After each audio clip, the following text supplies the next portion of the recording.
কুষ্টিয়ার ছেলে আবরার ফাহাদ বুয়েটের ইলেকট্রিক্যাল অ্যান্ড ইলেকট্রনিক্স ইঞ্জিনিয়ারিং বিভাগের দ্বিতীয় বর্ষের শিক্ষার্থী ছিলেন। 2019 সালের 6 অক্টোবর দিবাগত রাতে বুয়েটের শেরেবাংলা হলে নিষিদ্ধ ছাত্রলীগের একদল নেতাকর্মীর নির্মম নির্যাতনে নিহত হন এই মেধাবী শিক্ষার্থী। ফেসবুকে ভারত বিরোধী একটি পোস্টের জের ধরে সেদিন রাত 8টার দিকে তাকে শেরেবাংলা হলের 2011 নম্বর রুমে ডেকে নিয়ে যায় ছাত্রলীগের নেতাকর্মীরা। তারপর শিবির ট্যাগ দিয়ে 2 দফায় তাকে মারধর করা হয়। 6 ঘন্টা ধরে চলা নির্মম নির্যাতনে মৃত্যু হয় আবরারের। ময়নাতদন্তকারী চিকিৎসক জানান, মাথা, বুকসহ পুরো শরীরে হাতুড়ি, ক্রিকেট স্ট্যাম্প ও স্কিপিং রোপের নির্মম আঘাতের কারণেই মৃত্যু হয় আবরারের।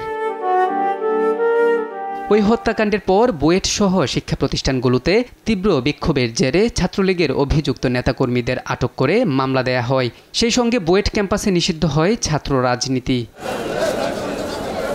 রোববার এই আলোচিত হত্যা মামলায় 20 জনের মৃত্যুদণ্ড ও 5 জনের যাবজ্জীবন কারাদণ্ড বহাল রেখে রায় দিয়েছেন হাইকোর্ট। রায়ে সন্তুষ্ট প্রকাশ করে দ্রুত কার্যকর করার দাবি জানান নিহত আবরারের পরিবার। রায় হলো আপনি অনেক দীর্ঘ একটা সংগ্রাম। মোহাম্মদ আলাউদ্দিন, নিউজ ডেস্ক, দেশ টিভি।